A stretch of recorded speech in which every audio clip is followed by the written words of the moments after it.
13 de setembro de 2011, Camp Nou, Barcelona de Pep Guardiola, o melhor time do mundo contra um Milan que tentava recuperar sua glória. 24 segundos.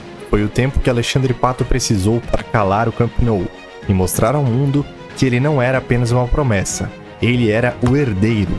Mas e se eu te dissesse que esse gol foi, ao mesmo tempo, o auge da carreira de Pato e o início do seu fim? Como um menino que humilhou o mundo antes dos 20 anos, acabou saindo pela porta dos fundos do Milan, assombrado por lesões misteriosas?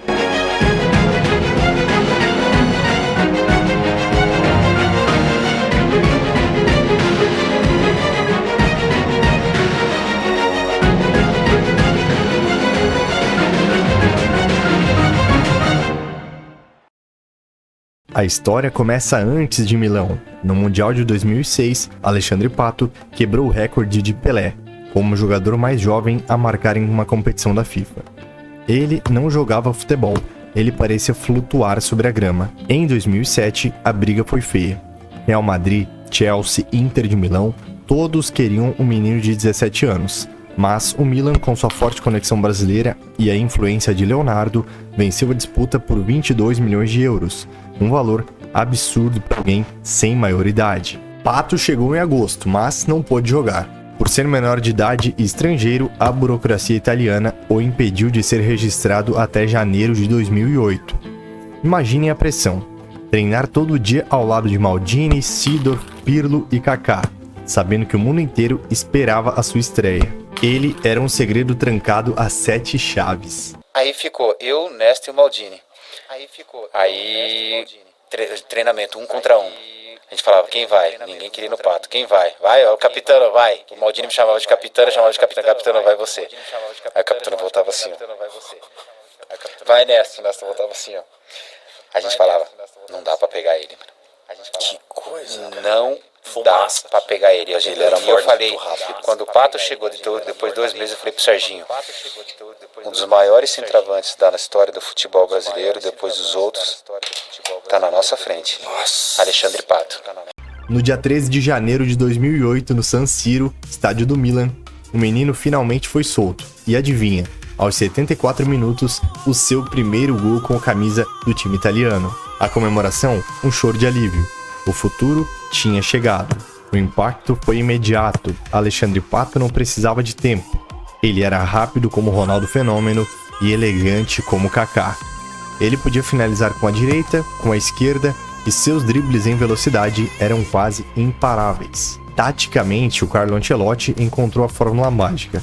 Alexandre Pato não era um camisa 9 clássico, de ficar trombando com os zagueiros. Ele era um atacante muito móvel. Ele se aproveitava da inteligência do Kaká e do Seedorf para receber bolas em profundidade. Com a saída de Kaká para o Real Madrid, Alexandre Pato assumiu o protagonismo. E quando Ibrahimovic chegou em 2010, o ataque ficou mortal. Pato era a velocidade, Ibra era a força. Essa parceria destruiu a defesa da Inter no derby de Milão.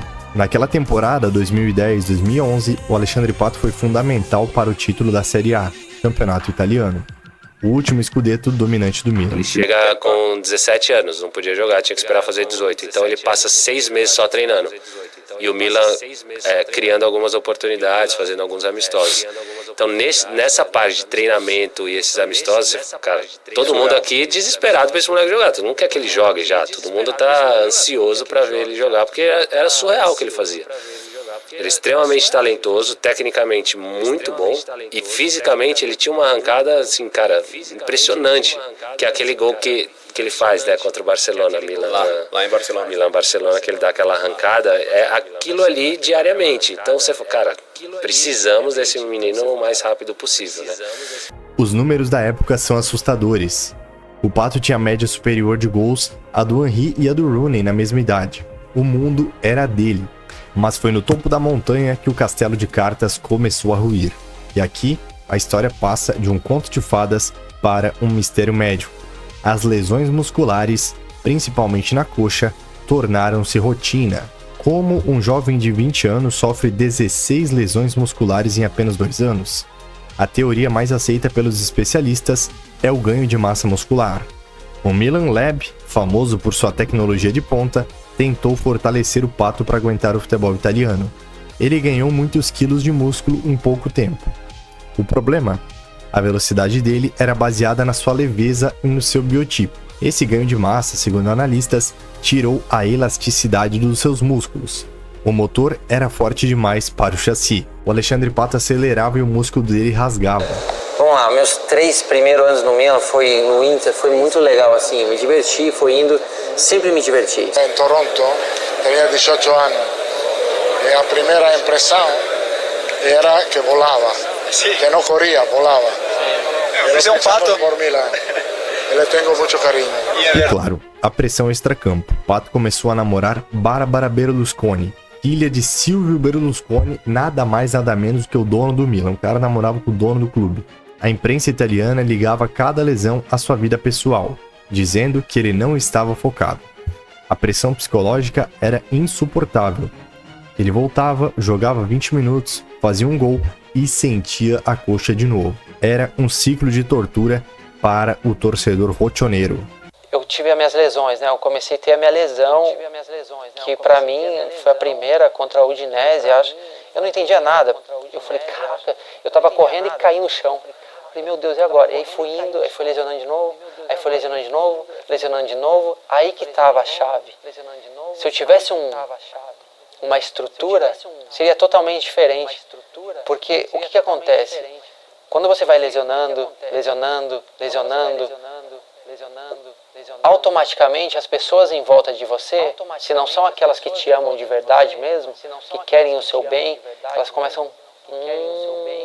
E o mundo de futebol é muito rápido.